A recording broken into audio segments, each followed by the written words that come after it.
what attracted you to this role?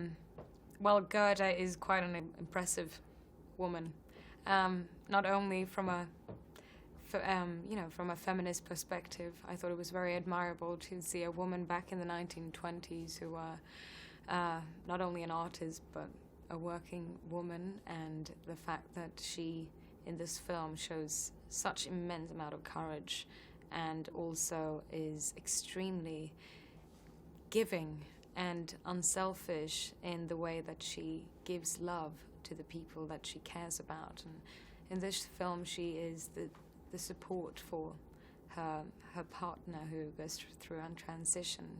And she also goes on a very big transition and change in her life, but always knows that the core of it, she's always going to be supportive for that change, for her loved one to truly be able to become herself.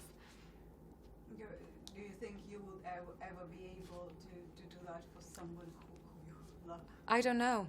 And I think that's, when I saw the film, I actually saw it in, both Eddie and I saw it the first time in Venice.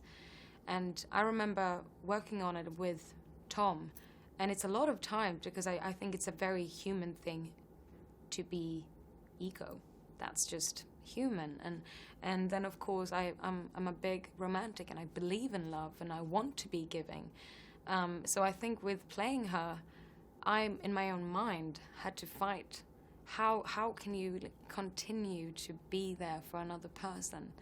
And then the answer was always from Tom, and that is true, because you love that person and because you know it's the right thing. And I wanted to, of course, be true and show. I mean, I think it's a great scene in the film where she kind of spills out that I just want my husband back. And even though she says that and deep down knows that Lily is just the person now that she is and nothing but, and has always been, I wanted to pay tribute or show the realness of the difficulty that she goes through, but that she's able to look aside of in focusing on the person she loves being able to become her true self. How was it to work with Tom Cooper?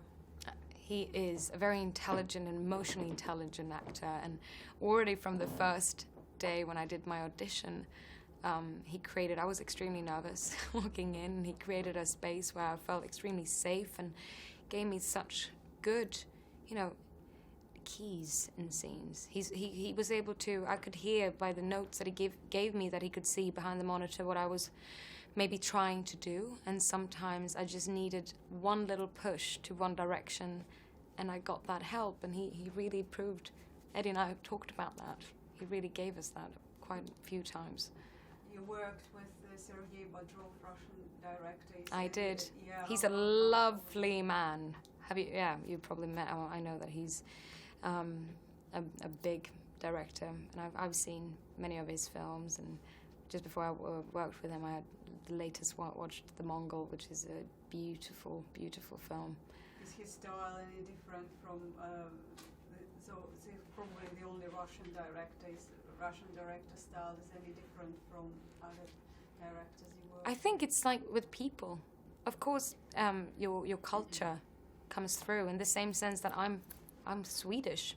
So I'm right now in a country where I have another kind of cultural background, but that's also what I love about film, that I get to go to places and see new countries and cultures, and also realize sometimes we're all the same, we're all people, but how we kind of reach out and what tools we use in our artistry in different countries. And that was something. He's in Russia, I think he always came from a very emotional point, which I really loved working.